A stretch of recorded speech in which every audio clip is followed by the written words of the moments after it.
Electoral ബോണ്ടുകൾ ഭരണഘടനാ വിരുദ്ധമാണ് എന്ന് സുപ്രീം കോടതി ഇന്നലെ വളരെ ചരിത്രപ്രധാനമായ ഒരു വിധിയിലൂടെ വ്യക്തമാക്കി. 2024 മാർച്ച് 13 ഈ വിവരങ്ങൾ പരസ്യപ്പെടുത്തണം. അതായത് ഇലക്ട്രൽ ബോണ്ട് നിലവിൽ വന്ന സമയം മുതൽ ഇലക്ട്രൽ ബോണ്ട് ഉപയോഗപ്പെടുത്തിക്കൊണ്ട് ഏതൊക്കെ രാഷ്ട്രീയ പാർട്ടികൾക്ക് ഏതൊക്കെ കമ്പനികളാണ് പണം നൽകിയത്, ആരൊക്കെയാണ് പണം നൽകിയത് എന്നുള്ളത് പരസ്യപ്പെടുത്തണം എന്നും സുപ്രീം കോടതി നിർദ്ദേശിച്ചിട്ടുണ്ട്. ഇലക്ഷൻ കമ്മീഷൻ്റെ വെബ്സൈറ്റ് വഴി പരസ്യപ്പെടുത്തണം എന്ന് നിർദ്ദേശിച്ചു കഴിഞ്ഞു. വളരെ സുപ്രധാനമായ ഒരു വിധിയാണ് സുപ്രീം കോടതിയുടെ ഭാഗത്തു നിന്നുണ്ടായത്. പ്രത്യേകിച്ച് ലോക്സഭാ തെരഞ്ഞെടുപ്പ് വരാനിരിക്കുന്നു. ഇലക്ട്രൽ ബോണ്ട് വഴി പണം സമാഹരിക്കാൻ 30 ദിവസത്തെ കാല അളവ് നൽകാൻ അധികാരം ഉണ്ടായിരിക്കെയാണ് ആ ഇലക്ട്രൽ ബോണ്ടുകൾ സുപ്രീം കോടതി റദ്ദാക്കുന്നത്, അല്ലെങ്കിൽ ഭരണഘടനാ വിരുദ്ധമാണ് എന്ന് പറഞ്ഞുകൊണ്ട് അസാധുവാക്കുന്നത്. ഈ വിഷയത്തെക്കുറിച്ച് എയ്ഡവും റിസാല അപ്ഡേറ്റും ചേർന്ന് സംഘടിപ്പിക്കുന്ന ഒരു പ്രത്യേക ഡിസ്കഷനിലേക്കാണ് നമ്മൾ പോകുന്നത്. ഇപ്പോൾ നമുക്കൊപ്പം ഉള്ളത് മാധ്യമപ്രവർത്തകരായ രവി നായരും വെങ്കടേഷ് രാമകൃഷ്ണനുമാണ്. രവി നായർ അറിയാം, നേരത്തെ റിസാല അപ്ഡേറ്റും എയ്ഡവും ഒക്കെ കണ്ടുകൊണ്ടിരിക്കുന്ന ആളുകൾക്കറിയാം. OCCRP എന്ന് പറയുന്ന organised crime and corruption reporting പ്രോജക്റ്റിൻ്റെ ഭാഗമായ മാധ്യമപ്രവർത്തകനാണ് രവി നായർ. വെങ്കടേഷ് രാമകൃഷ്ണൻ എയ്ഡത്തിൻ്റെ മാനേജിംഗ് എഡിറ്ററാണ്. സ്വാഗതം രണ്ടുപേർക്കും ഈ ഡിബേറ്റിലേക്ക്. ആദ്യം ശ്രീ രവി നായർ, ഈ ജഡ്ജ്മെൻറ്റ് ഏതൊക്കെ തലങ്ങളിൽ, 2 തലങ്ങളിൽ ഇത് ശ്രദ്ധേയമാണ്. ഒന്ന് അതിൻ്റെ ഫിനാൻഷ്യൽ ആസ്പെക്റ്റ് വെച്ചുകൊണ്ട്, ഒന്ന് അതിൻ്റെ പൊളിറ്റിക്കൽ ആസ്പെക്റ്റ് വെച്ചുകൊണ്ട്.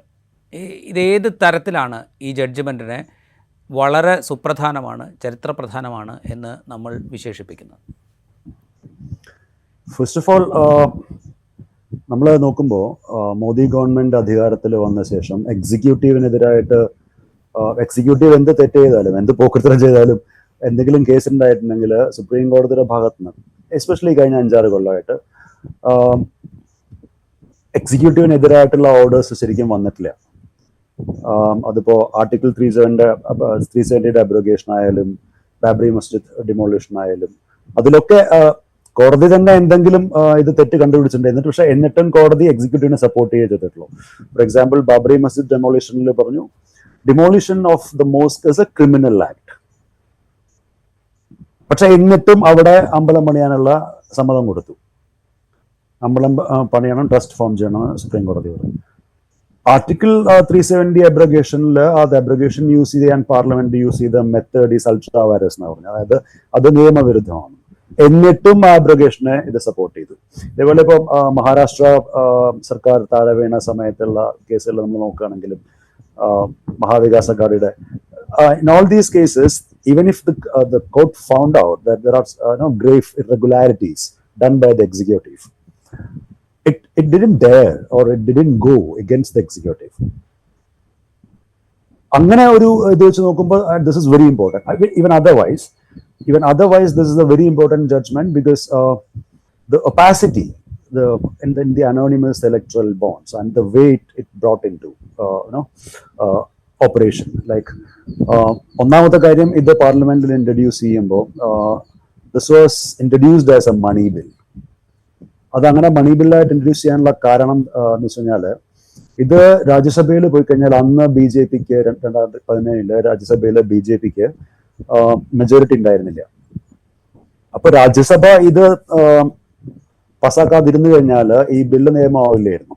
അപ്പൊ ഇതിനെ രാജ്യസഭയിലേക്ക് അയക്കാണ്ടിരിക്കാൻ വേണ്ടിയിട്ട് ഇതിനെ മണി ബില്ലായിട്ട് അവരുടെ ബ്രൂട്ടൽ മെജോറിറ്റി വെച്ചിട്ട് ഇവിടെ തന്നെ അണ്ടർ ദ ടേബിൾ പാസ് ചെയ്യും.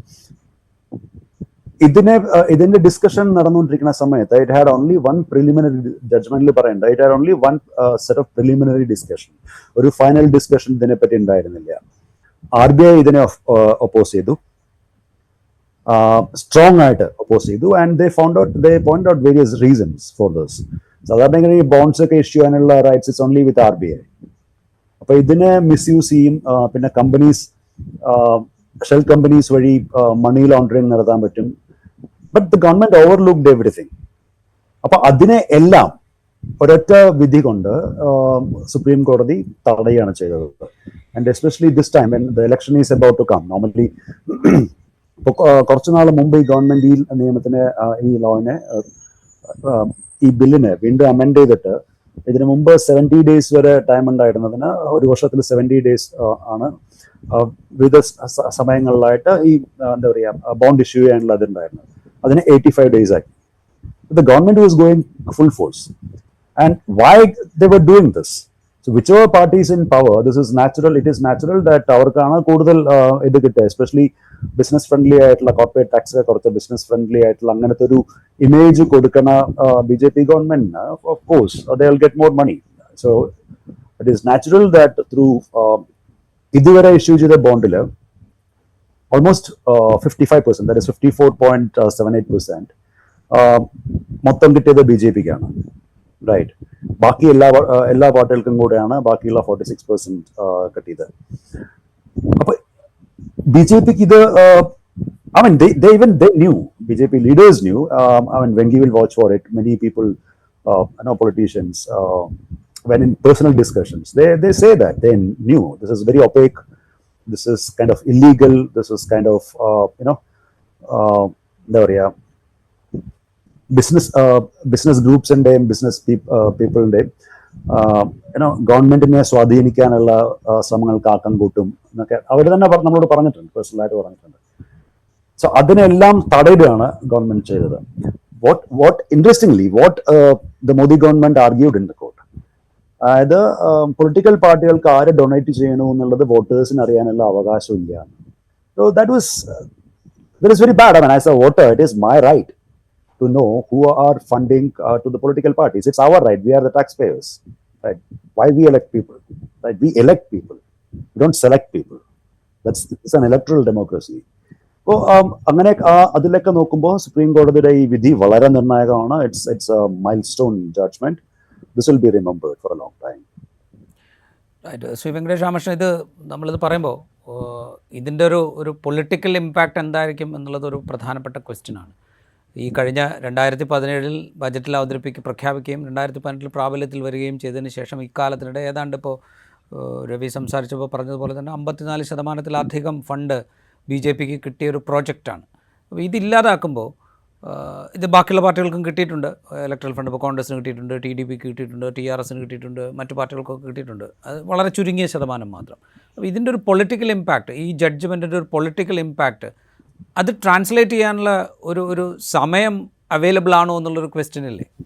അല്ല രാജീവ്, ഇതിലിപ്പോൾ നമ്മൾ ഈ സമയത്തിന്റെ ഒരു പ്രശ്നം മാത്രമല്ല ഇതിലുള്ളതെന്നാണ് എനിക്ക് എൻ്റെ ഒരു പൊളിറ്റിക്കൽ, ഇതിന്റെ ഒരു പൊളിറ്റിക്കൽ കോണ്ടെക്സ്റ്റിനെ പറ്റി തീർച്ചയായിട്ടും ഇത് ഒരു ക്യാമ്പയിൻ പോയിന്റ് എന്ന നിലയിൽ, ഒരു ടോക്കിംഗ് പോയിന്റ് എന്ന നിലയിൽ പ്രതിപക്ഷ പാർട്ടികൾക്കും ഈ വിഷയം ഏറ്റെടുത്ത അസോസിയേഷൻ ഓഫ് ഡെമോക്രാറ്റിക് റൈറ്റ്സിനെ പോലെയുള്ള സ്വതന്ത്ര സംഘടനകൾക്കൊക്കെ ഒരു ടോക്കിംഗ് പോയിന്റ് എന്ന നിലയ്ക്ക് വലിയ വിജയമാണ് ഈ വിധി എന്നുള്ള കാര്യത്തിൽ യാതൊരു സംശയവുമില്ല. രവി പറഞ്ഞ പോലെ ഇതൊരു മൈൽ സ്റ്റോൺ വിധി തന്നെയായിട്ട് നമുക്ക് കണക്കാക്കാം. പ്രത്യേകിച്ചും ഈ എക്സിക്യൂട്ടീവിന്റെ തോൽപ്പടിക്ക് നിൽക്കുന്ന ഒരു ജുഡീഷ്യറിയാണ് ഉണ്ടായിക്കൊണ്ടിരിക്കുന്നത് എന്നുള്ളൊരു തോന്നൽ നമുക്ക് വ്യാപകമായിട്ടുള്ള സ്ഥിതിക്ക് അതിൽ നിന്നൊക്കെ വ്യത്യസ്തമായിട്ടുള്ള ഒരു സമീപനം ഈ വിധിയിലുണ്ട്. പക്ഷേ ഈ BJPയുടെ പിന്നെ ഇപ്പോഴത്തെ BJP പറ്റി പറയുന്നത് വെച്ചാൽ ലോകത്തെ ഏറ്റവും ധനിക സമ്പത്തെ കണക്കെടുത്താൽ, ആസ്തിയെ കണക്കെടുത്താൽ ധനികമായിട്ടുള്ള പാർട്ടികളുടെ കൂട്ടത്തിൽ രണ്ടാമത്തെ ഏറ്റവും വലിയ പാർട്ടിയാണ്. അതായത് ചൈനീസ് കമ്മ്യൂണിസ്റ്റ് പാർട്ടി കഴിഞ്ഞാൽ ലോകത്ത് ഏറ്റവും കൂടുതൽ കാശുള്ള പാർട്ടി BJP ആണെന്നാണ് പറയുന്നത്. അപ്പൊ എന്ന് വെച്ചാൽ ഈ BJPയുടെ കാശ് എന്ന് പറഞ്ഞു കഴിഞ്ഞാൽ അതിന്റെ ഒരു ചെറിയൊരു ശതമാനം മാത്രമാണ് ഈ ഇലക്ട്രൽ ബോണ്ട്സ്. BJPയുടെ ഒരു ഇലക്ഷൻ മിഷണറി അല്ലെങ്കിൽ ഒരു വാർ മിഷണറി എന്ന് പറഞ്ഞു കഴിഞ്ഞാൽ അത് വളരെ ഒരു 10 തലയിൽ രാമന്റെ ഭക്തരാണെങ്കിലും ഒരു 10 തലയിൽ രാവണനെ പോലെയുള്ള ഒരു സംഭവമാണ് ഈ BJPയുടെ ഈ ഇലക്ട്രൽ വാർ മിഷണറി, അവരുടെ ഫണ്ടിങ് മിഷണറി ഒക്കെ. പ്രത്യേകിച്ചും ഈ ഡിമോണിറ്റൈസേഷൻ ഒക്കെ എങ്ങനെയാണ് BJPയുടെ കയ്യിലുള്ള കള്ളപ്പണം വർദ്ധിപ്പിക്കാൻ വേണ്ടി ഉപയോഗിച്ചിട്ടുണ്ടെന്നുള്ളത് അതിന്റെ ഒരുപാട് തെളിവുകൾ നമ്മുടെ മുമ്പിൽ ഇങ്ങനെ ഓരോ തെരഞ്ഞെടുപ്പ് കഴിയുന്നതും ഇലക്ഷൻ ആഫ്റ്റർ ഇലക്ഷൻ നമ്മുടെ മുമ്പിൽ വന്നുകൊണ്ടിരിക്കുന്ന ഒരു സാഹചര്യത്തിലാണ് നമ്മൾ ജീവിക്കുന്നത്. അതുകൊണ്ട് ഇതിന്റെ രാജീവ് സൂചിപ്പിച്ച ഈ സമയത്തിന്റെ കുറവ് മാത്രമല്ല അതിന്റെ ഒരു പ്രധാനപ്പെട്ട പ്രശ്നം. BJPയുടെ റിസോഴ്സസിന്റെ, BJPയുടെ ഫണ്ടിങ്ങിന്റെ, അതിന്റെ ഒരു പല തലങ്ങളിലുള്ള അതിന്റെ ഓപ്പറേഷൻസിന്റെ ഒരു ചെറിയ ഭാഗം മാത്രമായിരുന്നു ഇലക്ട്രൽ ബോണ്ട്സ്. പക്ഷെ ഇതിലൊരു മോറൽ വിക്ടറി ഉണ്ട് പ്രതിപക്ഷത്തിനും. അതുപോലെ തന്നെ ഈ വിഷയം ഏറ്റെടുത്തുള്ള പ്രത്യേകിച്ചും കമ്മ്യൂണിസ്റ്റ് പാർട്ടി ഓഫ് ഇന്ത്യ, മാർക്സിസ്റ്റിനെ പോലെ വളരെ സജീവമായിട്ട് ഈ കേസിൽ ഇടപെട്ടിട്ടുള്ള സംഘടനകൾക്ക് വളരെ അധികം ഒരു മോറൽ വിക്ടറിയുടെ ഒരു തലം ഈ സ്ഥാനത്തിലുണ്ട്. അതിനപ്പുറം ഒരു വലിയ രീതിയിൽ ഇലക്ട്രൽ ഇമ്പാക്ട് ഉണ്ടാക്കാൻ വേണ്ടി ഇത് സാധിക്കുമെന്ന് എനിക്ക് തോന്നുന്നില്ല.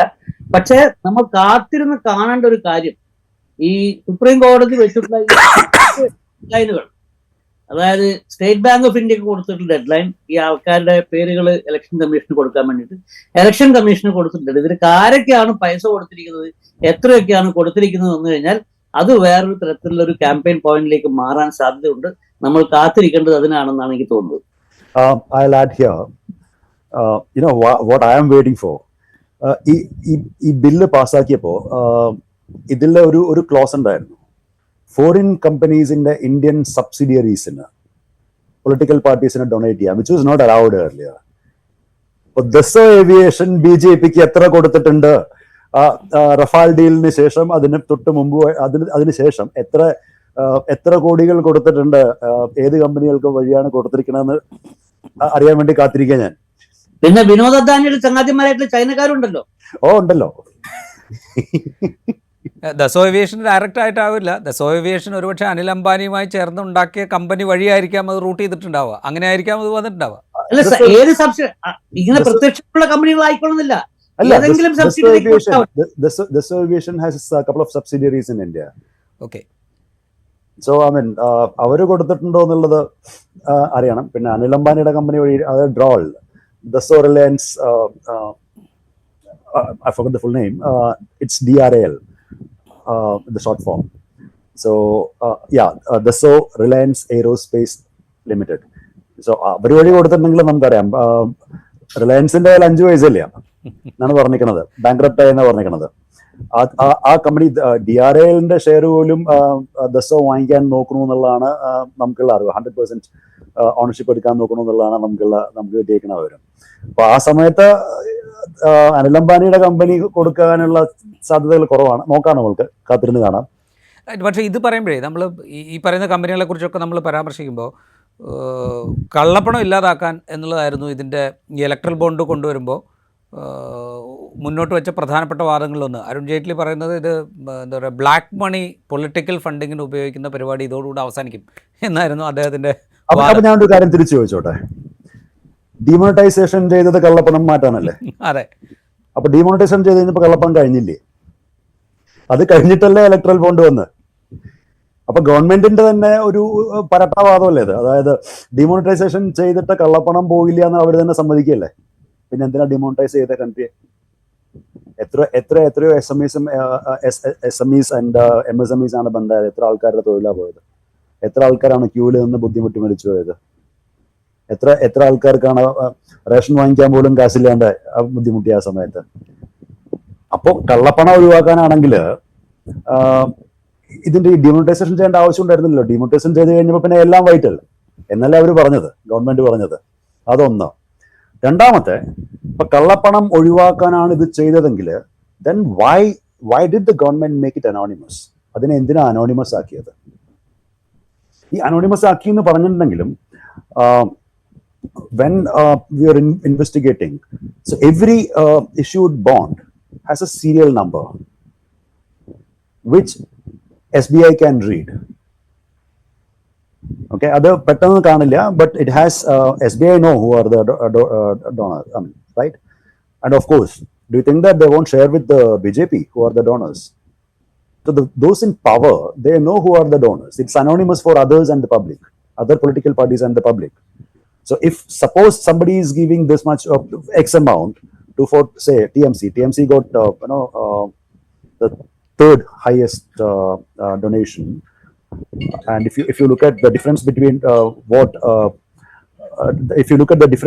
what Congress got and TMC got, I think it's around some 30-35 crore rupees difference. That's the difference, and TMC is only in one state. So in that way, if we look, the government knows which are the companies which donated to BJP, TMC, Congress, TDP, TRS, DMK, you name them, whoever got it. Appa adu government nu ariyam. So probably government might be using the investigative agencies to target those kind of companies. Who knows? Probably that's why they targeted Navayuga. Navayuga ended up selling its port to Adani, right? The same Navayuga was building constructing the tunnel in Uttarakhand, which collapsed recently, where the workers, laborers trapped, and it came into light that Navayuga was funding BJP So these are the lacunae, right? So കള്ളപ്പണം ഇല്ലാണ്ടാക്കാനും transparency കൂട്ടാനും ആണെങ്കിൽ then this instrument wouldn't have been anonymous. It would have been open. So that's my view. ഇതിൽ വേറൊരു കാര്യമുള്ളത്, ഇപ്പോൾ ഈ anonymity എന്ന് പറയുന്നൊരു സാധനത്തിന് ആർഗ്യുമെൻ്റായിട്ട് പറഞ്ഞിരുന്നത് എന്താ പറയുക, ഈ കോൺട്രിബ്യൂട്ട് ചെയ്യുന്നത് ആരാണ് എന്ന് അറിഞ്ഞു കഴിഞ്ഞാൽ എതിർകക്ഷി അധികാരത്തിൽ വരികയാണെങ്കിൽ അവരൊരു പക്ഷേ ഈ കോൺട്രിബ്യൂട്ടേഴ്സിനെ ടാർഗറ്റ് ചെയ്തേക്കാം എന്നുള്ളൊരു ആർഗ്യുമെൻ്റാണെന്ന് പറഞ്ഞിരുന്നത്. അല്ലെങ്കിൽ അങ്ങനെ ടാർഗറ്റ് ചെയ്യാനുള്ളൊരു സാധ്യത ഒഴിവാക്കാൻ വേണ്ടിയിട്ടാണ് എന്നാണ് പറഞ്ഞിരുന്നത്. അതേസമയം ഗവൺമെൻറ്റിന് ഇതെല്ലാം അറിയുകയും ചെയ്യാം, ആരാണ് കോൺട്രിബ്യൂട്ട് ചെയ്യുന്നത്, ആർക്കാണ് കോൺട്രിബ്യൂട്ട് ചെയ്യുന്നത്. ഈ ഒരു കോൺട്രഡിക്ഷൻ പോലും എന്താ പറയുക, ഈ ഇത്രയും കാലത്തിനിടെ പബ്ലിക്കിനിടയിൽ വലിയ തോതിലൊന്നും ഡിസ്കഷൻ ആയില്ല എന്നുള്ളത് ഒരു കൗതുകമാണ്. അല്ല, ഇത് കോൺട്രഡിക്ഷൻസ് ഡിസ്കഷൻ ആയില്ല എന്നുള്ളതല്ല, അതായത് അത് പലരും ശ്രദ്ധിച്ചില്ല എന്നുള്ളതാണ്. So Venkatesh knows that these topics, these kind of topics never dead. This was going on and off. These discussions happened. A lot of seminars happened. It was explained by intellectuals and legal luminaries in various forums. So mainstream media ഒരുപാട് അങ്ങനെ വന്നില്ലെങ്കിലും portals like web, scroll, Adani വാങ്ങിക്കുന്നതിന് മുമ്പ് Quint ഒക്കെ ഒരുപാട് എക്സ്പോസേഴ്സിൽ നടത്തിയിട്ടുണ്ട്. പിന്നെ noted RTI activists like Commodore Batra, he played a major role in exposing this. Then Venkatesh Nayak of South Asia Human Rights. So they played a major role in bringing out various informations and the lacunae in this. Nitin Sethi, Article 14 Nitin Sethi, journalist, he exposed a lot of things. He accessed a set of government documents. When he was with HuffPost, he accessed a lot of documents and he put it into public domain in 2019. So it's not that these things were not discussed. All these were discussed at length, and people kept discussing this. The issue was vernacular language newspapers ഇത് അധികം വന്നില്ല. മലയാളത്തിലോ തമിഴിലോ കന്നഡയിലോ ബംഗാളിയിലോ അങ്ങനെയുള്ള ന്യൂസ്പേപ്പേഴ്സിലോ main stream മീഡിയയിലോ ഒന്നും ഇത് അധികം ചർച്ച ചെയ്യപ്പെട്ടില്ല എന്നുള്ളത് സത്യം തന്നെയാണ്. ഇറ്റ്സ് നോട്ട് ദാറ്റ്, അതുകൊണ്ടാണ് പലർക്കും ഇതിന്റെ ഇത് അറിയാതെ പോയത്. ഇപ്പൊ കോൺട്രാഡിക്ഷന്റെ കാര്യം ആദ്യം രാജീവ് പറഞ്ഞ പോലെ,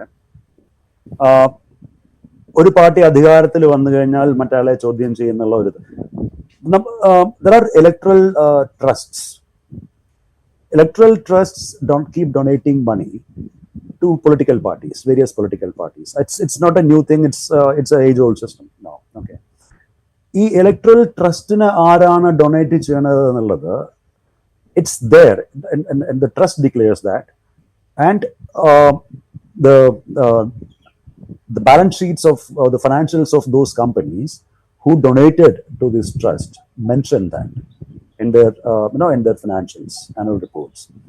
So it's not that people were scared to do that. For example, if one company is giving 5 rupees to one party, and if he has a special favor for a separate party or the party in power, he'll give 10 rupees. So adondoru witch hunt undavunnulla anganathe oru I don't think. So I mean, when the party in the power loses and the other party comes, the same guy will give 10 rupees to him and 5 rupees to the party which is in opposition, right? So that is how it used to work. So എനിക്കിതിൽ take ഉണ്ട് രവി. പറയൂ. എന്റെ take എന്ന് പറഞ്ഞു കഴിഞ്ഞാൽ ഇത് ഡിമോണിറ്റൈസേഷന്റെ ഒരു extension ആണ്. എക്സാക്ട്ലി. ഡിമോണിറ്റൈസേഷനിൽ നടന്നിട്ടുള്ള ഒരു വലിയ സ്കാം എന്തായിരുന്നു വെച്ചാൽ, which Kapil Sibal try to expose, ഇന്ത്യയിൽ കള്ളപ്പണം ഉണ്ടായിരുന്ന ആൾക്കാർക്ക്, അതായത് ഈ നമ്മുടെ സാർക്ക് കൺട്രീസിലുള്ള ആൾക്കാർക്ക്, NRIസിന്, അവർക്ക് ഒരു എക്സ്ട്രാ ഒരു ലീവേ ഉണ്ടായിരുന്നു ഈ പൈസ ഡിക്ലെയർ ചെയ്യാൻ വേണ്ടിയിട്ട്. അവർക്കൊരു 3 മാസത്തിന്റെ അധിക സമയം ഉണ്ടായിരുന്നു. അപ്പൊ ഈ 3 മാസത്തിന്റെ അധിക സമയം ഉപയോഗിച്ച് ഇന്ത്യയിൽ കള്ളപ്പണം ഉണ്ടായിരുന്ന, വൻ കള്ളപ്പണം ഉണ്ടായിരുന്ന ആൾക്കാരുടെ പൈസ സർക്കാരിന്റെ സഹായത്തോടു കൂടി നേപ്പാള്, ബംഗ്ലാദേശ് തുടങ്ങിയിട്ടുള്ള രാജ്യങ്ങളിലേക്ക് കടത്തുകയും അവിടെ നിന്ന് തിരിച്ച് കടത്താൻ വേണ്ടി സർക്കാർ സഹായിക്കും. അതിലൊരു അതിഭയങ്കരമായ ഡീൽ ഈ പറഞ്ഞ രീതിയിൽ പോലീസിനൊക്കെ നിയന്ത്രിക്കുന്ന 65% കമ്മീഷൻ, പോലീസിനൊക്കെ നിയന്ത്രിക്കുന്ന വലിയ വലിയ നമ്മുടെ നാട്ടിലെ നേതാക്കന്മാർ അവര് അവരുടെ നേതൃത്വത്തിൽ അങ്ങനെ ഒരു ഡീൽ സ്ട്രൈക്ക് ചെയ്ത് ആ പൈസയാണ് ഈ പറഞ്ഞ ഈ BJP ലോകത്തെ രണ്ടാമത്തെ ഏറ്റവും വലിയ സാമ്പത്തികമായിട്ടുള്ള നേട്ടമുള്ള പാർട്ടിയാക്കി മാറ്റിയത് എന്നാണ് ഈ ഒരു അനുമാനം.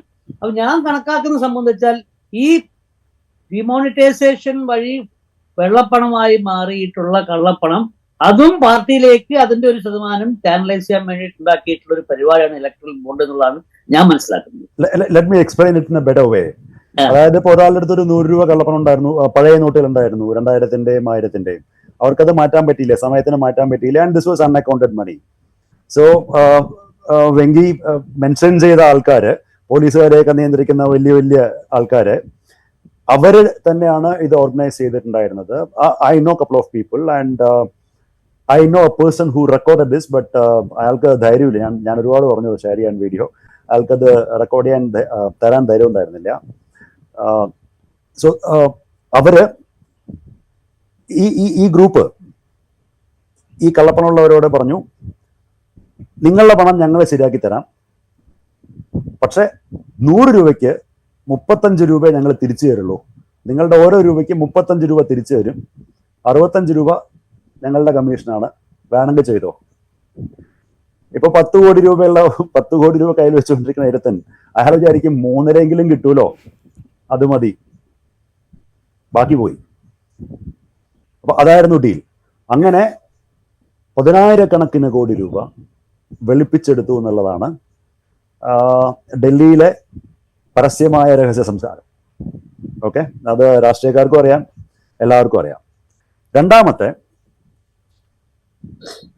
BJP 80-ൽ ഫോം ചെയ്തുവെങ്കിലും ഒരു ഓൾമോസ്റ്റ് എല്ലാ സംസ്ഥാനങ്ങളിലും BJPക്ക് ചെറിയ തോതിലെങ്കിലും പ്രസൻസ് ഉണ്ടായിരുന്നുവെങ്കിലും ഡിമോണിറ്റൈസേഷൻ കഴിയണവരെ എല്ലാ ഡിസ്ട്രിക്റ്റുകളിലും BJPക്ക് വലിയ വലിയ ബിൽഡിങ്സിന്റെ ഓഫീസായിട്ട് ഉണ്ടായിരുന്നില്ല. ഇന്ന് ഇന്ത്യയിലെ എല്ലാ ജില്ലകളിലും BJPക്ക് സ്വന്തമായിട്ട്, വാടകയ്ക്കല്ല, സ്വന്തമായിട്ടുള്ള വലിയ ഓഫീസ് ബിൽഡിങ്സ് ഉണ്ട്. സ്റ്റേറ്റ്സിലെ മാത്രമല്ല പറയണത്, എല്ലാ ജില്ലകളിലും. എവിടുന്ന കാശ്? RSS ഇന്ത്യയുടെ തലസ്ഥാനായ ഡൽഹിയിലെ, ഭൂമിക്ക് പൊന്നും വേലയുള്ള ഡൽഹിയില്, in the heart of Delhi, near to Karol Bagh, 7 star hotel പോലത്തെ ലക്ഷൂറിയസ് ആയിട്ടുള്ള ഒരു ഓഫീസ് കോംപ്ലക്സ് കെട്ടിപ്പൊക്കുണ്ട്. 3200 കോടി രൂപയോ എന്തോ മറ്റെയാണ് ബഡ്ജറ്റ്. RSSന്റെ ബാങ്ക് അക്കൗണ്ട് ഇല്ല, രജിസ്റ്റർ ചെയ്തിട്ടില്ല. എവിടുന്ന പൈസ? ഇത്രയും പൈസ എവിടുന്ന? ഡൊണേഷനാണ് അന്ന്. 3800 കോടി രൂപ RSS വർക്കേഴ്സ് RSSനെ ഡൊണേറ്റ് ചെയ്തു. ഡൊണേറ്റ് ചെയ്യുമ്പോൾ ഏത് ബാങ്ക് അക്കൗണ്ടിൽ ചെയ്തു? Because RSS doesn't have a registration. It's not an organization. So how can they open a bank account? So where did this money come from? So electoral bond is an extension of all these things which were going on. When you was correct. ഇത് പറയുമ്പോൾ കേരളത്തിൽ മുഖ്യമന്ത്രിയുടെ office അടക്കമുള്ളൊരു സംസ്ഥാന committee office BJP നിർമ്മിച്ചുകൊണ്ടിരിക്കുന്നുണ്ട്. അതുകൂടെ കൂട്ടിച്ചേർക്കാമെന്ന് എനിക്ക് തോന്നുന്നു. ശ്രീ വെങ്കടേഷ് രാമകൃഷ്ണൻ, ഇത് പറയുമ്പോഴേ നമ്മൾ ഇതിൻ്റെ തൊട്ട് പിറ്റേന്ന്, അതായത് ഈ വിധി വരുന്നതിൻ്റെ തൊട്ട് പിറ്റേന്ന് കോൺഗ്രസിൻ്റെ ഒരു അലിഗേഷൻ കൂടെ വന്നിട്ടുണ്ട്. കോൺഗ്രസിൻ്റെയും യൂത്ത് കോൺഗ്രസിൻ്റെയും അവരുടെ അക്കൗണ്ടുകൾ പെട്ടെന്ന് ഫ്രീസ് ചെയ്യുന്നു. അത് കഴിഞ്ഞിട്ട് അപ്പലേറ്റ് ട്രിബ്യൂണൽ അത് നോൺ ഫ്രീസ് ചെയ്ത് കൊടുക്കുന്നുണ്ട്. പക്ഷേ അവരോട് ആവശ്യപ്പെട്ടിരിക്കുന്നത് 2018-19 സാമ്പത്തിക വർഷത്തിൽ, അത് ഇലക്ഷൻ ഇയറാണ്, ആ വർഷത്തിൽ അവർക്ക് കിട്ടിയ കോൺട്രിബ്യൂഷൻ, അതായത് MP-മാരും MLA-മാരും ക്യാഷായിട്ട് അവരുടെ അക്കൗണ്ടിലേക്ക് കോൺഗ്രസിന് കൊടുത്ത ഫണ്ട്, ആ ഫണ്ടിൻ്റെ പുറത്ത് ഏതാണ്ട് 210 കോടി രൂപ പെനാൽറ്റി ആയിട്ട് ആവശ്യപ്പെട്ടിട്ടുണ്ട് എന്നാണ് കോൺഗ്രസ് ആവശ്യപ്പെടുന്നത്. ഈ സമ്പത്തുണ്ടെന്ന് നമ്മൾ അവകാശപ്പെടുമ്പോഴും ഈ സുപ്രീം കോടതി വിധി BJP ചെറുതായിട്ടൊന്നും ഒലച്ചിട്ടുണ്ട് എന്നുള്ളതിൻ്റെ തെളിവാണോ ഇപ്പോൾ ഈ കോൺഗ്രസിനെതിരെയുള്ള നോട്ടീസും അവരുടെ അക്കൗണ്ട് ഫ്രീസിങ്ങും നോൺ ഫ്രീസിങ്ങും ഒക്കെ? അല്ല, ഇതിനെ പറ്റിയിട്ടുള്ള ഇതും ഒരു 2 തരത്തിലുള്ള വ്യാഖ്യാനങ്ങൾ രാഷ്ട്രീയ നിരീക്ഷകർക്കിടയിലുണ്ട്. ഉദാഹരണത്തിന്, ഈ BJP 400-ൽ പരം സീറ്റ് ജയിക്കുമെന്നാണ് നരേന്ദ്രമോദിയും അമിത്ഷായൊക്കെ ക്ലെയിം ചെയ്യുന്നത്. പക്ഷേ അതേസമയം തന്നെ വളരെയധികം ഭ്രാന്തമായ രീതിയിൽ, വളരെയധികം വിഭ്രാന്തിയോടുകൂടി, അല്ലെങ്കിൽ വലിയ രീതിയിലുള്ള ഒരുതരം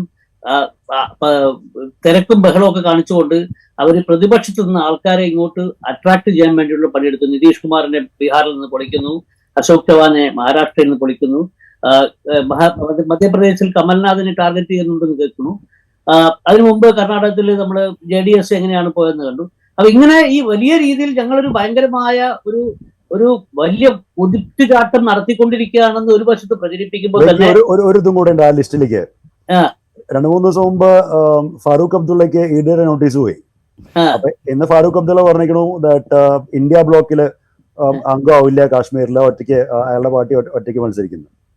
ഇനി ഞാൻ പറഞ്ഞാൽ ഇതിപ്പോ അങ്ങനെ ഇങ്ങനെ ഇത് ഒരു തരത്തിൽ വലിയ കുതിച്ചുചാട്ടം നടത്തിക്കൊണ്ടിരിക്കുന്നു പറയുമ്പോൾ മറുവശത്ത് പിന്നെ ഈ രീതിയിലുള്ള വലിയ രീതിയിലുള്ള കടന്നാക്രമണം പ്രതിപക്ഷ പാർട്ടികൾക്കെതിരായിട്ട് പ്രതിപക്ഷ പാർട്ടികളെ പിളർത്താൻ വേണ്ടിയിട്ട്, അതുപോലെ തന്നെ ഈ സാമ്പത്തികമായിട്ടുള്ള ക്രമക്കേടുകളുടെ പേരിലുള്ള പിന്നെ അല്ലെങ്കിൽ അത്തരത്തിലുള്ള ആരോപണങ്ങൾ അടിസ്ഥാനപ്പെടുത്തിയിട്ടുള്ള സർക്കാർ തല അന്വേഷണങ്ങൾ, ആ നീക്കങ്ങൾ ഇതൊക്കെ നടന്നുകൊണ്ടിരിക്കുന്നുണ്ട്.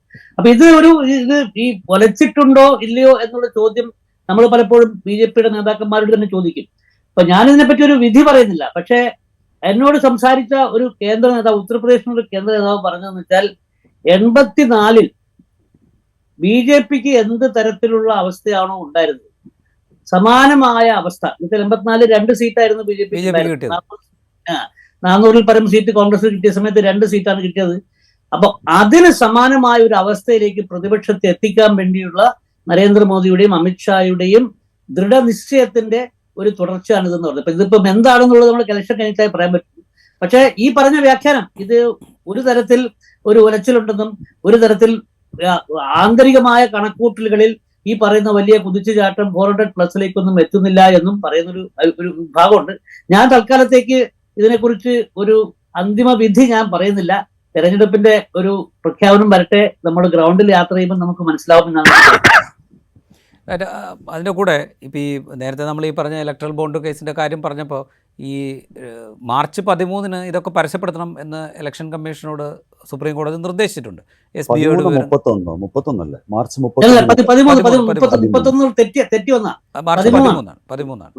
13-ന് ഇത് പരസ്യപ്പെടുത്തണം എന്ന് പറഞ്ഞിട്ടുണ്ട്. SBIയോട് വിവരങ്ങൾ കൈമാറണമെന്നും പറഞ്ഞിട്ടുണ്ട്. ഈ വിവരങ്ങൾ, ഈ പരസ്യപ്പെടുത്തുന്ന വിവരങ്ങൾ, അതിൻ്റെ ഏറ്റവും 54% പോയിരിക്കുന്നത് BJP-ക്കാണ് എന്ന് പറയുമ്പോൾ ഈ പരസ്യപ്പെടുത്തുന്ന വിവരങ്ങൾ അത് എത്രത്തോളം ക്രൂഷ്യലാണ് എന്നുള്ളൊരു ചോദ്യമുണ്ടല്ലോ. അത് ഇപ്പോൾ നമ്മൾ കർഷക സമരം പോലെ ഒരു പക്ഷേ ജനുവരി 22-ൻ്റെ ഒരു പ്രാധാന്യം ഏത് വിധത്തിലാണ് കുറയ്ക്കാൻ കർഷക സമരത്തിന് സാധിച്ചതെന്ന് നമ്മളിപ്പോൾ കാണുന്നുണ്ട്. അതുപോലെ കുറേം കൂടെ ഈ രാഷ്ട്രീയത്തെ മാറ്റിമറിക്കാൻ പാകത്തിലുള്ളതായിട്ട് ഉപയോഗിക്കാൻ സാധിക്കുമോ? അങ്ങനെയല്ല.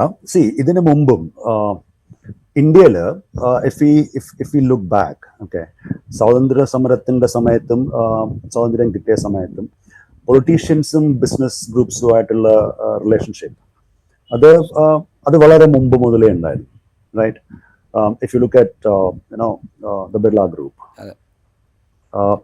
Mahatma Gandhi used to stay in Birla Bhavans and all, right? Then Jawaharlal Nehru was close to Tatas, right? Indira Gandhi's closeness with Dhirubhai Ambani was not a secret, right? അങ്ങനെ നോക്കുമ്പോൾ പൊളിറ്റീഷ്യൻസും ബിസിനസ്മെനും തമ്മിലുള്ള ഒരു റിലേഷൻഷിപ്പ് ഇന്ത്യയിൽ ഗവൺമെന്റിലുള്ള പൊളിറ്റീഷ്യൻസും ruling പാർട്ടീസും that's nothing new. But 2014 ശേഷം, 2001 മുതൽ ഗുജറാത്തിലും 2014 ശേഷം ഇന്ത്യയിലും കാണാൻ തുടങ്ങിയ ഒരു ഫിനോമിനൻ എന്താണെന്ന് വെച്ച് കഴിഞ്ഞാൽ, the business groups started to support the ruling party and its ideology so brazenly. ഇതിനു മുമ്പ് ഇങ്ങനത്തെ ഒരു അവസ്ഥ, Vengi has much more experience than me as a journalist, and he knows it. ഇത്രയും ബ്രേസൺ ആയിട്ടുള്ള ഒരു ഇതിനു മുമ്പ് എവിടെ ഉണ്ടായിട്ടില്ല.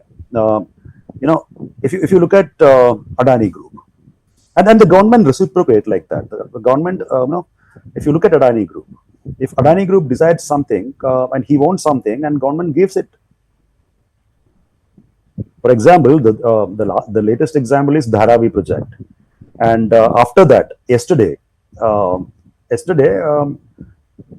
ഒരു പുതിയ പ്രൊജക്ട്, അതിൽ 2 ബിഡേഴ്സ് ഉണ്ടായിരുന്നത്. അപ്പൊ നമ്മൾക്ക് ആദ്യമേ അറിയായിരുന്നു L&T was just a face, because L&T ഇപ്പോൾ ഓൾറെഡി ഈസ് അണ്ടർ ഫയർ. ഡൽഹിയിലെ പ്രഗതി മൈതാനിലേക്കുള്ള ടണൽ കുഴിച്ചിട്ട് മോദി പോയി ഡ്രാമയെ കാണിച്ചു, ഫോട്ടോഷൂട്ടൊക്കെ കാണിച്ചു. കഴിഞ്ഞപ്പോഴേക്കും 777 കോടി രൂപ വെള്ളത്തിലായി. അപ്പോൾ it was said in advance by observers that L&T was put as a just ഒരു സിംഗിൾ ബിഡ് മാത്രം ആകുമ്പോൾ അത് റിജക്ട് ചെയ്യേണ്ടി വരും. അപ്പോൾ അതിന് വേണ്ടിയിട്ട് LNT കൊണ്ട് ചെയ്യിപ്പിച്ചാണ്, പറഞ്ഞിട്ട് ബ്ലാക്ക് മെയിൽ ചെയ്യിപ്പിച്ചാണ് ഇത് അഡാനിക്കേ പോകുള്ളൂ. and it's gone to Adani. Just to, I think yesterday, day before yesterday. So if Adani wanted something, Adani gets it. So ഇത്രയും ബ്രേസൺ ആയിട്ട് ഗവൺമെന്റിനെ സപ്പോർട്ട് ചെയ്യും, ഗവൺമെന്റ് ബിസിനസ്, പർട്ടിക്കുലർ ബിസിനസ് ഗ്രൂപ്പിനെയും support ചെയ്യുന്ന ഒരു അവസ്ഥ ഇന്ത്യയിൽ മുമ്പ് ഉണ്ടായിരുന്നില്ല. This started to happen. This is actually unholy, right? അപ്പൊ ഇവരെ പോലുള്ള കമ്പനികള് ഇലക്ട്രൽ ബോണ്ടിൽ കൂടെ തന്നെ കൊടുത്തിട്ടുണ്ടെന്ന് ഞാൻ വിശ്വസിക്കുന്നില്ല. കാരണം കൊടുത്തിട്ടുണ്ടെങ്കിൽ തന്നെ വളരെ കുറച്ച് കൊല്ലം ഉണ്ടാവുള്ളൂ. കാരണം അവർക്ക് അതിന്റെ ആവശ്യമില്ല.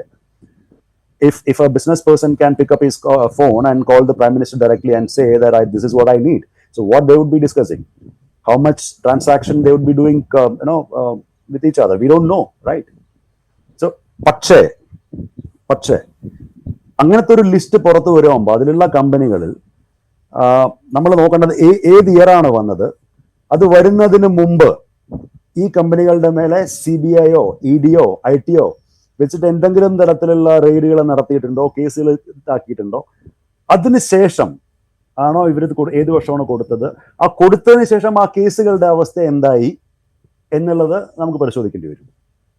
അത് മാത്രമല്ല, എനിക്ക് തോന്നുന്നത് ഈ കമ്പനികളുടെ ഫിനാൻഷ്യൽ സിറ്റുവേഷൻ എന്തായിരുന്നു ഡിമോണിറ്റൈസേഷന് മുമ്പ്, ശേഷം അവരുടെ സാമ്പത്തിക, അവരുടെ അതായത് കണക്കിലുള്ള പൈസയിൽ പെട്ടെന്നുള്ള കുതിച്ചുചാട്ടം ഡിമോണിറ്റൈസേഷന് ശേഷം ഉണ്ടായിട്ടുണ്ടോ എന്ന് പറയുന്ന ഒരു ലാർജർ അന്വേഷണം അത് നമുക്ക് ഈ മാർച്ച് 13 തുടങ്ങി അതിനും തെരഞ്ഞെടുപ്പിനും ഇടയിൽ നടത്തിക്കോളാൻ പറ്റിക്കോളുന്നില്ല. അത്രയും വിശാലമായ, പക്ഷെ അതും ഒരു പ്രധാനപ്പെട്ട പരിഗണനാ വിഷയമാവണം എന്നാണ് എനിക്ക് തോന്നുന്നത്.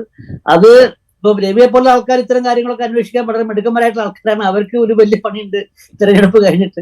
ഈ കമ്പനികളുടെ എന്തായിരുന്നു ലാർജർ ഫിനാൻഷ്യൽ സിറ്റുവേഷൻ?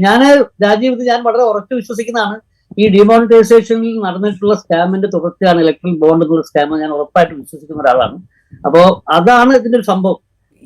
നിങ്ങൾ രണ്ടുപേരും പറയുന്നതിൻ്റെ ഒരു കാര്യം, അതായത് ഇതൊരു എന്താ പറയുക, കുറച്ചുകൂടെ ഡീപ്പായിട്ട് നടന്നുകൊണ്ടിരിക്കുന്ന ഒരു പ്രോസസ്സാണ്. സുപ്രീം കോടതിയുടെ വിധിയിൽ പറയുന്നത് തന്നെ ഇങ്ങനെ സംഭാവനകൾ സ്വീകരിക്കുകയും അതുവഴി സർക്കാരിൻ്റെ പോളിസിയെയും നിയമപ്രക്രിയയും വരെ സ്വാധീനിക്കാൻ സാധ്യതയുണ്ടെന്ന് സൂചിപ്പിക്കുമ്പോൾ അത് ഓൾറെഡി അതിൻ്റെ സുപ്രീം കോടതി വിധിയിലെയും സർക്കാരിന്റെ വാദത്തിലെയും ഏറ്റവും പ്രധാനപ്പെട്ട ഒരു സംഭവം, അതായത് സുപ്രീം കോടതി കൃത്യമായിട്ട് പറഞ്ഞത് അറിയാനുള്ള അവകാശത്തിന് വേണ്ടിയിട്ടുള്ള ഒരു എതിരായിട്ടുള്ള സംഭവമാണെന്നാണ്. അതായത് ഒരു ഗവൺമെന്റിന്റെ വക്കീലന്മാർ 2 പേര് ആൾക്കാർ അവിടെ ചെന്നിട്ട് എഴുതി കൊടുക്കുകയാണ് ഈ രാഷ്ട്രീയ പാർട്ടികൾക്ക് പൈസ കൊടുക്കുന്നത് ആരാന്ന് അറിയാനുള്ള അവകാശം സാധാരണ എഴുതി കൊടുക്കുകയാണ്. ഇത് വിശ്വസിക്കാൻ പറ്റുമത്? അതിനുള്ള അവകാശം ജനങ്ങൾക്കില്ല എന്ന് പറയുന്നത്. രാജീവ്, വേറൊരു കാര്യം കൂടെ ഉണ്ട് ഇതില്. ഈ ബില്ല് കൊണ്ടുവന്നപ്പോ വാട്ട് ഡിഡ് ദേ ഡു? കമ്പനികൾക്ക് ഇങ്ങനെ അനോണിമസ് ആയിട്ട് കൊടുത്തിട്ട് അത് അവരുടെ അക്കൗണ്ട് ബുക്കിൽ കാണിക്കാണ്ടിരിക്കാനായിട്ട് they changed the Companies Act. They amended certain sections of the Companies Act. അത്രയും അനോണിമിറ്റിയാണ്. മുമ്പ് കമ്പനീസ് കൊടുക്കുമ്പോൾ ഒരു പ്രത്യേക എമൗണ്ട് വരെ കൊടുക്കാൻ പറ്റും. 2013 അമെൻഡിന് ശേഷം they can give a certain amount that was up to 7.5% of their average net profit of 3 years. അതിന് മുമ്പ് 83 അമെൻമെന്റിലായിരുന്നെങ്കിൽ 85 അമെൻമെന്റിലായിരുന്നെങ്കിൽ 20,000 ആയിരുന്നു the limit. 20,000 rupees ആയിരുന്നു ലിമിറ്റ്. കാസിൽ അപ്പോഴും വാങ്ങിണ്ടാവും, 2013 അമെൻമെന്റിന് ശേഷം വാങ്ങിണ്ടാവും. പക്ഷേ ബ്രീസൺ ആയിട്ട് അങ്ങനത്തെ ഒരു നിയമത്തെ തന്നെ ഭേദഗതി ചെയ്തിട്ട് ഈ അനോണിമിറ്റി ഉണ്ടാക്കാൻ വേണ്ടിയിട്ട് അങ്ങനെ ചെയ്യണമെങ്കിൽ അത് കള്ളപ്പണത്തിന്റെ ഇടപാട് നടത്താനല്ലാണ്ട് എന്തിനായിരിക്കണം? So the companies don't have to mention in their annual reports or balance sheet that they gave this much amount to a political party through electoral bonds. അത്രയും അനോണിമിറ്റി. എന്നിട്ട് വോട്ടേഴ്സിന് അറിയാനുള്ള അവകാശമില്ല, ടാക്സ് പേയേഴ്സിന് അറിയാനുള്ള അവകാശമില്ല എന്ന് പറയുമ്പോൾ മോദി ഇലക്ഷൻ റാലിയിൽ മുമ്പ് ചോദിച്ച പോലെ മാമാക്കെ ഘർ സെ പൈസ ലേക്കെ ആയ ക്യാ? നമ്മുടെ പൈസ അല്ലേ? This is taxpayers' money, right? This is taxpayers' money. If companies are giving so much amount to political parties, so much thousands of crores to political parties, and if they are getting tax exemption, right? Who are at loss? ഗവൺമെന്റിന്റെ പൈസ എന്ന് പറയുന്നത് ജനങ്ങളും കമ്പനികളും കൊടുക്കുന്ന tax, that's part of government revenue. അതിനെ ഗവൺമെന്റിന് പോകുന്നതിന് പകരം പൊളിറ്റിക്കൽ പാർട്ടികൾക്ക് കൊടുക്കാൻ വേണ്ടിയിട്ട്, അതും നിയമവിരുദ്ധമായിട്ട് കാശായിട്ടോ അറിയാത്ത ഇത് വെളിച്ചപ്പെടുത്താതെ കൊടുക്കാൻ വേണ്ടിയിട്ടുള്ള ഒരു ജുഗാഡ് ഏർപ്പാടായിരുന്നു, റൈറ്റ്? അപ്പോൾ അത് of course, and anyhow it's a milestone judgment, it's welcome. So little so late, but still it is good. എനിക്ക് ഒരു ഇതും കൂടെ ഉണ്ട്, സുപ്രീം കോടതി ഇതും കൂടെ ഓർഡർ ചെയ്യേണ്ടായിരുന്നു എല്ലാ പൊളിറ്റിക്കൽ പാർട്ടികളോടും. നിങ്ങൾക്ക് എത്ര കിട്ടിയിട്ടുണ്ടോ ഈ അനോണിമസ് ബോണ്ട് വഴി, അത് മൊത്തം തന്നവർക്ക് തന്നെ തിരിച്ചു കൊടുക്കണം എന്നും കൂടെ പറയേണ്ടായിരുന്നു. ഇതുവരെ ക്ലെയിം ചെയ്യാത്തത് തിരിച്ചു കൊടുക്കാൻ മാത്രമാണ് ഇപ്പൊ സുപ്രീം കോടതി പറഞ്ഞത്. അതാണ്, അത് മുമ്പ് ഇതുവരെ കിട്ടിയത് മൊത്തം തിരിച്ചു കൊടുക്കാനും കൂടെ പറയണ്ടായിരുന്നു. അപ്പൊ അറിയാം ഓരോരുത്തരുടെയും ഓരോരുത്തരുടെയും കയ്യിലുണ്ടെന്നുള്ളത്. റൈറ്റ്. എന്തായാലും നമുക്ക് മാർച്ച് 13 കാത്തിരിക്കാം ഇതിൻ്റെ വിവരങ്ങൾ പുറത്തേക്ക് വരുന്നത്. അതിലെ പ്രത്യക്ഷമായ സംഗതികൾ ഒരുപക്ഷെ നമുക്ക് മാർച്ച് 13 തന്നെ മനസ്സിലായേക്കാം എന്ന് വിചാരിക്കാം. ഒരു മിനിറ്റ്, നിർത്തുന്നതിന് മുമ്പ് ഒരു minute. I don't know, but I think probably government might file a review petition asking to keep the mask on the donors. ഇപ്പൊ ഇതുവരെ കൊടുത്തവരുടെ പേര് വെളിപ്പെടുത്താണ്ട്, ഇനി എന്തായാലും ക്യാൻസൽ കൊണ്ട് ഇനി ആവാൻ പോകുന്നില്ല, പക്ഷെ ഇതുവരെ കൊടുത്തവരുടെ പേര് വിവരങ്ങൾ വെളിപ്പെടുത്തരുത് എന്ന് പറഞ്ഞിട്ടൊരു റിവ്യൂ കൊടുക്കാൻ സാധ്യതയുണ്ട് എന്നാണ് എൻ്റെ ഒരു നിഗമനം. തെറ്റാവാം, but that's what I feel. നിഗമനം മാത്രമല്ല, അങ്ങനെയുള്ള ചില നീക്കങ്ങളെ പറ്റിയുള്ള സൂചനകൾ കേട്ടു തുടങ്ങിയിട്ടും ഉണ്ട്. പക്ഷെ ഇത് ഭരണഘടനാ പഞ്ചായത്ത് റിവ്യൂ സാധ്യമാണോ? എന്താണ് ഭരണഘടനാ പഞ്ചായത്ത് കൊണ്ട് റിവ്യൂ സാധ്യമാണോ? ഒരു curative petition? Oh, it's a constitution bench, right? Yeah. So they can file a curative petition. അതെ, അതാണ് ഈ ക്യൂറേറ്റീവ് പെറ്റീഷനെ പറ്റിയുള്ള സംഭാഷണമാണ് ഇപ്പൊ കേട്ടു വരുന്നത് ഇപ്പൊ. റൈറ്റ്. എന്തായാലും നമുക്ക് കാത്തിരിക്കാം എന്താണ് സംഭവിക്കുക എന്നുള്ളത്. മാർച്ച് 13 ഇത് പരസ്യപ്പെടുത്തുകയാണെങ്കിൽ അതിൽ പ്രത്യക്ഷത്തിൽ നമുക്ക് കാണാവുന്ന കാര്യങ്ങൾ, അതായത് വളരെ പെട്ടെന്ന് ഐഡൻറ്റിഫൈ ചെയ്യാൻ പറ്റുന്ന കാര്യങ്ങളുണ്ടെങ്കിൽ അത് നമുക്കന്ന് ഡിസ്കഷൻ ആക്കുകയും ചെയ്യാം. വളരെ നന്ദി എയ്ഡും റിസാൽ അപ്ഡേറ്റും സംഘടിപ്പിച്ച ഈ പ്രത്യേക സംവാദത്തിൽ പങ്കെടുത്തതിന്. Thank you Rajeev. Thank you very much.